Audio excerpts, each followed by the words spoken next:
بسم الله الرحمن الرحيم نحمده ونصلي على رسوله الكريم أما بعد. Par la grâce d'Allah, aujourd'hui, nous allons essayer de voir, avant de débuter un nouveau hadith, la biographie de 3 compagnons qui ont été mentionnés la dernière fois, mais que nous n'avions pas encore vu la biographie, donc le résumé de leur vie. La première personne, c'était le narrateur du hadith Ibn Daylami, alayhi rahma, et ensuite avait été mentionné le nom de Hazrat Ubay ibn Ka'b radiallahu ta'ala an. Ensuite avait été mentionné le nom d'un autre éminent compagnon radiallahu ta'ala an, en l'occurrence Hazrat Abdullah ibn Mas'ud radiallahu ta'ala an, dont nous avions déjà vu la biographie précédemment. Ensuite avait été mentionné Hazrat Zayd ibn Thabit radiallahu ta'ala an, dont nous allons voir la biographie.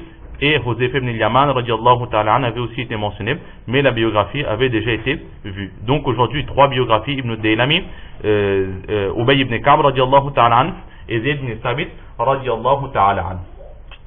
Alors au sujet de Ibn Daylami, nous rappelons rapidement, c'était Ibn Daylami radiallahu ta'ala an qui s'était présenté à Hazrat Ubay ibn Ka'b radiallahu ta'ala an en lui disant en ce sens que j'ai un doute au sujet de la destinée.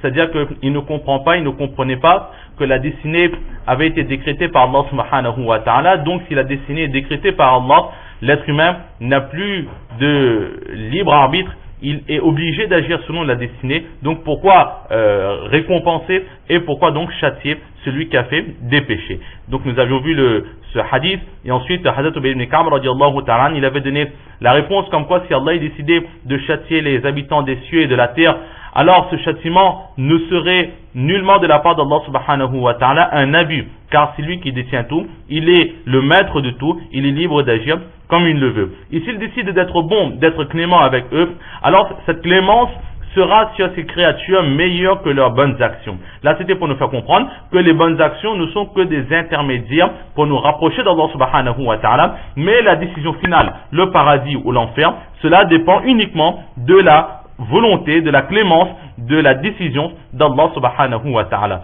Ensuite, il est parti voir donc les autres compagnons que nous avions mentionnés, en l'occurrence Hazrat Abdullah ibn Mas'ud radiallahu ta'ala an, Hazrat Huzayfa ibn Yaman radiallahu ta'ala an, Hazrat Zayd ibn Thabit radiallahu ta'ala an, et chacun avait donné la même explication. Là, c'était ce que nous avions vu la dernière fois. Au sujet de Ibn Daylami, le narrateur, en l'occurrence celui qui a questionné, nous n'avons malheureusement pas beaucoup d'informations sur lui, juste qu'il s'appelait Abu Abdillah, le père d'Abdullah. Certaines personnes disent qu'il s'appelait Abu Abdirrahman et d'autres personnes disent qu'il s'appelait Az-Zahhak, en l'occurrence son prénom Firaz ad-Daylami. Ensuite, que pouvons-nous dire de Firaz ad-Daylami? Donc en français comme nous dirons Firaz, il était le neveu de Najashi. Najashi, on se rappelle, c'était ce roi d'Abyssinie vers lesquels les premiers compagnons radiallahu ta'ala anhu ajma'in, de mémoire à peu près 30 ou 40 compagnons qui ont fui Makkah, ils sont partis en Abyssinie sous l'ordre du prophète sallallahu alayhi wa sallam. Pourquoi? Parce que là-bas il y avait un roi qui était bon de religion chrétienne qui s'appelait Najashi, et les Mécois ont poursuivi ces musulmans afin de colporter de mauvaises paroles à leur rencontre dans la cour de Najashi afin que Najashi les renvoie vers Makkah Mukarrama, les expulse de leur pays. L'histoire nous avions déjà mentionné auparavant, mais Najashi acceptera que ce musulman reste dans son pays, et Najashi lui-même il va se convertir à la religion de l'islam. Cependant Najashi ne sera pas un sahabi, car il n'aura pas l'occasion de voir le saint prophète sallallahu alayhi wa sallam, mais à son décès le prophète sallallahu alayhi wa sallam sera très attristé, et de l'endroit où le prophète sallallahu alayhi wa sallam sera, c'est-à-dire Madina Munawwara, de là-bas, lorsqu'il apprendra la nouvelle du décès de Najashi, il va faire la prière mortuaire, la salat de Janaza à Madina, et Najashi lui il sera en Abyssinie. Donc là c'est l'amour que le prophète sallallahu alayhi wa sallam il avait pour Najashi. Nous n'avons pas le droit d'agir ainsi. Si par exemple quelqu'un est décédé à Saint-Pierre, à Saint-Paul, ou bien même plus loin que Saint-Denis, là où nous habitons, nous ne pourrons accomplir la prière mortuaire de cette personne. Les conditions sont que le défunt doit être devant le imam qui accomplit cette prière.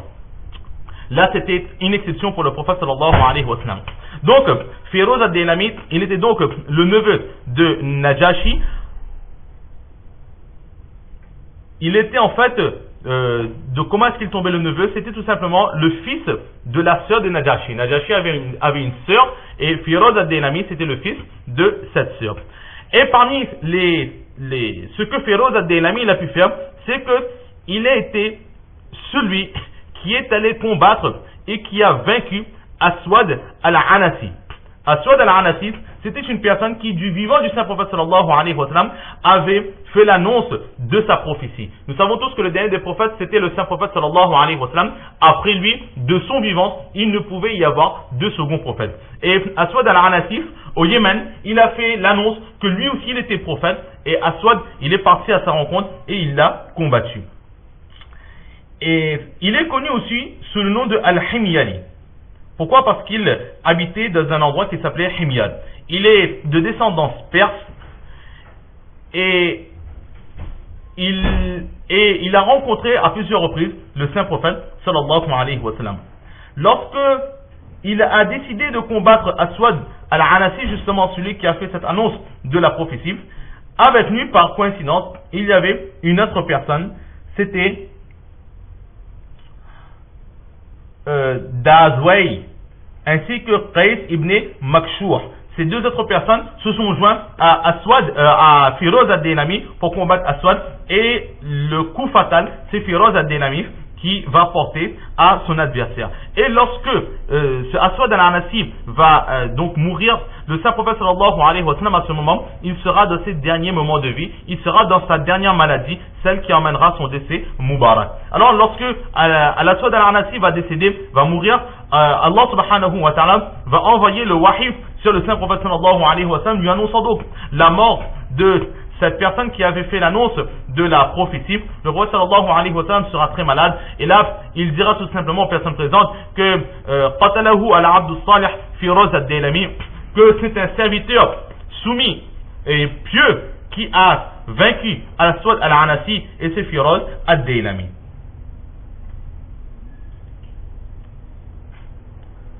Et l'une des particularités de Firoz ad-Daylami, c'est que lorsqu'il s'est converti, il était, au moment de sa conversion, il était marié avec deux sœurs.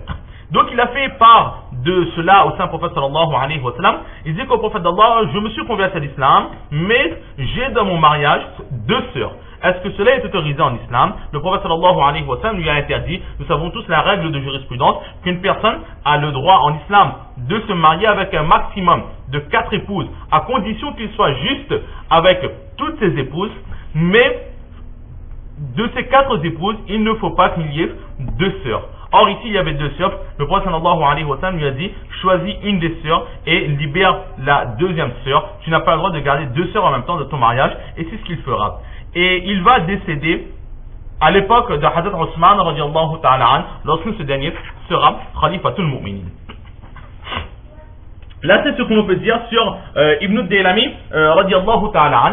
Maintenant nous voyons le second compagnon, qui était en l'occurrence Hazrat Ubay ibn Ka'ab ibn Qais radiallahu ta'ala an. Hazrat Ubay ibn Ka'ab radiallahu ta'ala an, donc il avait 2 surnoms. Le premier surnom c'était Abul Munzil, et c'est le prophète sallallahu alayhi wa sallam qui lui avait donné ce surnom. Et Hazrat Omar ibn al-Khattab radiallahu ta'ala an le surnommait Abu Tufail, parce qu'il avait un fils qui s'appelait Tufail.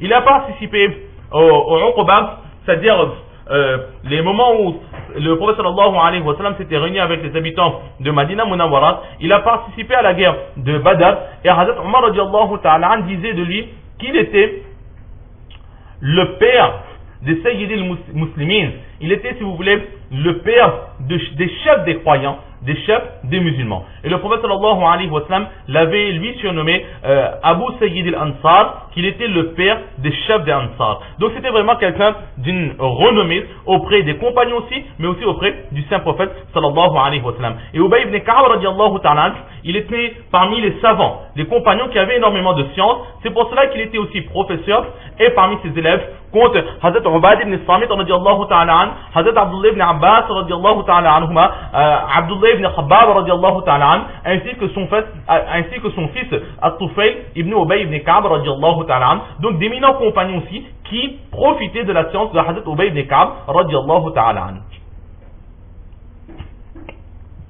Hazrat Anas radiallahu ta'ala an rapporte que le saint prophète sallallahu alayhi wa sallam est allé une fois à la rencontre de Hazrat Ubay ibn Ka'b radiallahu ta'ala an. Il lui a dit que oh Ubay, Allah subhanahu wa ta'ala m'a ordonné de lire devant toi la surah Lam yakunil ladhina kafaru.